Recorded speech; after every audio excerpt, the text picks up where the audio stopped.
Di balik kemajuan Fakultas Pertanian dan Peternakan Universitas Muhammadiyah Malang, terdapat ilmuwan yang mendedikasikan hidupnya untuk kemajuan bioteknologi hewan dan pelestarian sumber daya genetik ternak Indonesia. Beliau adalah Profesor Dr. Insinyur Aris Winaya, MMSI IPU ASEAN ING, seorang akademisi yang tidak hanya meneliti dan mengajar, tetapi juga menumbuhkan generasi baru yang berintegritas, berilmu, dan berdaya guna bagi masyarakat. Saya ini kan lulus dari sarjana itu dari Fakultas Peternakan Universitas Jenderal Sudirman di Purwokerto, kemudian S2 di ITB ya. Waktu itu sebelum itu saya ngambil S2 tapi di manajemen ya, manajemen pemasaran atau marketing. Kayaknya saya ada MNP. Kemudian setelah itu saya melanjutkan ke ITB S2 lagi, tapi beda nyebrang ya, namanya ke bioteknologi. Itu waktu itu bioteknologi di ITB baru dibuka, dan angkatan pertamanya termasuk saya S2-nya. Terus ulang S2, berangkat lagi S3 ke ITB lagi.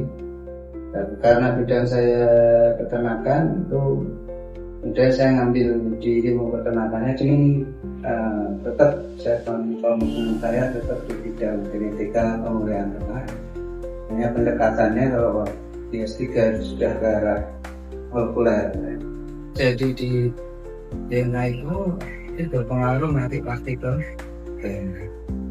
Nah, kalau gennya berpengaruh dan itu kaitannya dengan karakteristik individu, maka tentu kita bisa saja dalam tanda kutip mengotak-atik gen itu supaya berubah tokohnya, gitu kan.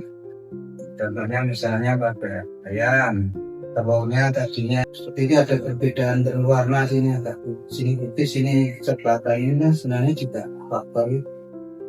Ya, kalau ini diganggu misalnya, bisa saja warnanya nanti tidak putih lagi, gitu.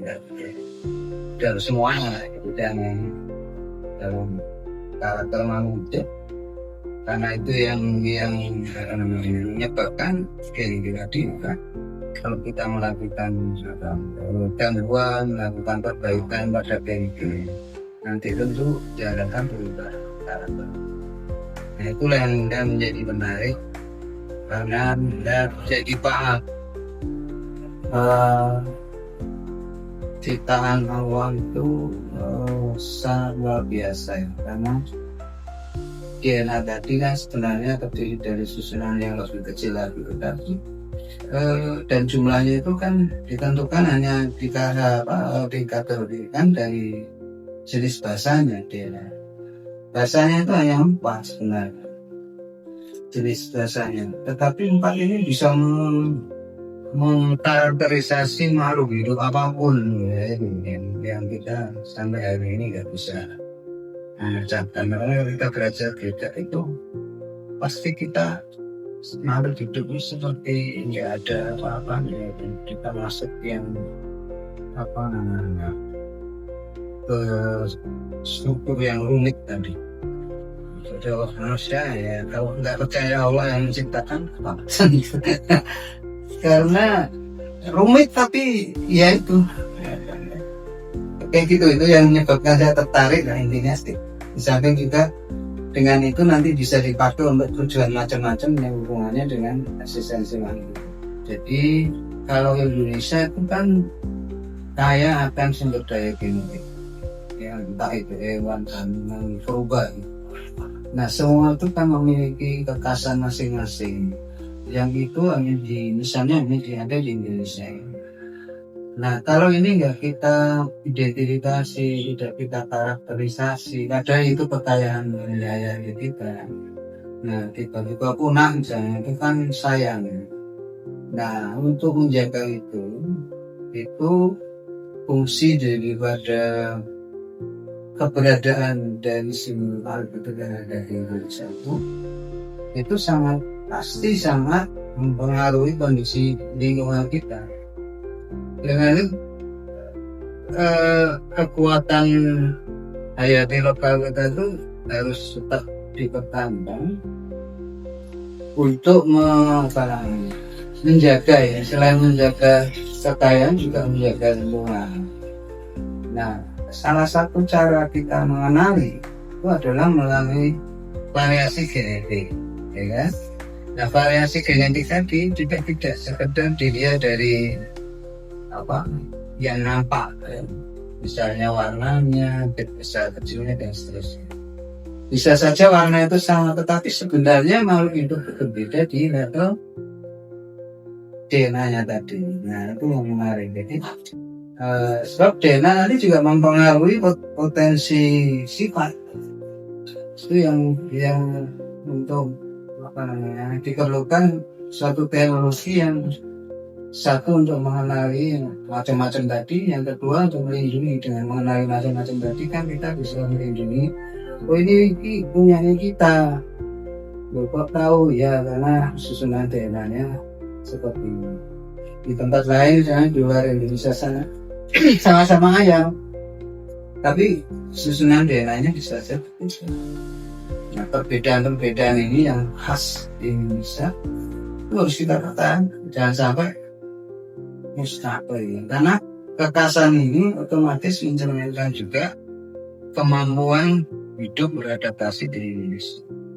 Makanya belum tentu ternak impor itu bisa bertahan lama, karena sebenarnya secara genetik dia bukan asli. Jadi dengan itu perlu kita melestarikannya.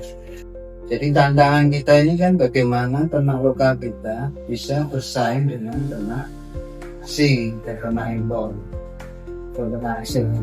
Sampai hari ini kan kita diposisikan kalah ya, sapi-sapi kita ya kan. Sapi impor tuh bobot badannya lebih gede, sapi kita kecil-kecil ya. Bagaimana kemudian membuat sapi kita lebih meningkat, ya, artinya itu potensi kita. Dan saya selalu bilang begini, jangan melihat besar kecilnya sapi, tapi contoh kasus di Malaysia itu nggak mau dia memperbanyak sapi impor, cukup sapi Bali. Sebenarnya itu keturunan dari Indonesia, cuma dinamakan sapi Bali Malaysia. Dan Balinya masih ada. Kenapa begitu? Karena menganggap itu satu sapi lokal memang asli. Iya. Yang kedua, dari sisi badan kan kecil, itu harganya tentu lebih murah daripada sapi impor. Sapi impor kalau sudah musim haji itu bisa sampai 1 ekor kan antara 65. Sapi Bali berapa? Nggak sampai 30 juta, jadi hampir separuh. Tetapi secara syar'i itu terpenuhi, ya kan, sama-sama sapi ya, sama-sama sapi. Yang sapi Bali 300 kilo, yang sapi impor misalnya 800 sampai 1 ton. Tapi secara syar'i kan sama-sama bisa 7 orang. Ya kan, di sini juga 7 orang, tapi harganya kan di sini 2 kali lipat dari di sini. Sehingga kalau mohon maaf masyarakat yang terbatas secara finansial tapi dia ingin berkorban, itu kan bisa menggunakan sapi-sapi rekan dan sapi rekan kan menjadi termanfaatkan secara itu sebenarnya seperti itu. Nah, tapi sekarang kan belum, mindsetnya kan selalu ternak itu selalu yang besar sehingga dia lupa bahwa kita juga punya potensi. Nah, itu tantangannya tidak hanya sapi ya, termasuk ayam ini, ayam terus ada kambing domba dan seterusnya. Jadi seperti itu kira-kira tantangannya dari kita, bagaimana meningkatkan peran ternak-ternak lokal kita. Jadi saya percaya misalnya saya menemukan ide itu bukan karena saya pintar atau saya memang orang yang akhirnya tinggi, tapi itu sebenarnya hidayah, ya, petunjuk yang dilewatkan ke saya gitu. Sehingga akhirnya saya seperti ada sesuatu yang munculnya, nah itu lalu muncul ide. Sehingga sehingga kalau kita pelit berbagi ilmu itu salah. Ya intinya kalau anak muda itu kan harus progresif ya, jangan mudah menyerah gitu ya, harus kerja keras, kemudian harus adil apa ilmunya, dan intinya tuh tidak boleh berhenti di dalam apa namanya beraktivitas, terutama misalnya terkait dengan aktivitas akademik maupun pengabdian atau kehidupan secara umum. Sebab begitu berhenti, terutama itu tadi ya, beraktivitas maupun berpikir gitu ya, itu ya sudah mati kan otomatis. Orang itu nggak ada nilainya sih banyak, karena kalau dia hanya pasif di rumah tidur saja tidak pernah berpikir ini untuk ke depan apa. Kita ini kan hidup ya sebenarnya kan hanya sementara, jadi harus kita manfaatkan betul hidup kita ini maksimal betul untuk tadi, untuk aktivitas yang bermanfaat. Jadi kita ini kan orang itu kan harus bermanfaat. Selama perjalanan akademiknya, Profesor Aris terus meneguhkan nilai integritas, ketekunan, dan kebermanfaatan dalam setiap langkah. Baginya, ilmu pengetahuan harus memberi dampak nyata bagi kesejahteraan manusia dan keberlanjutan bangsa.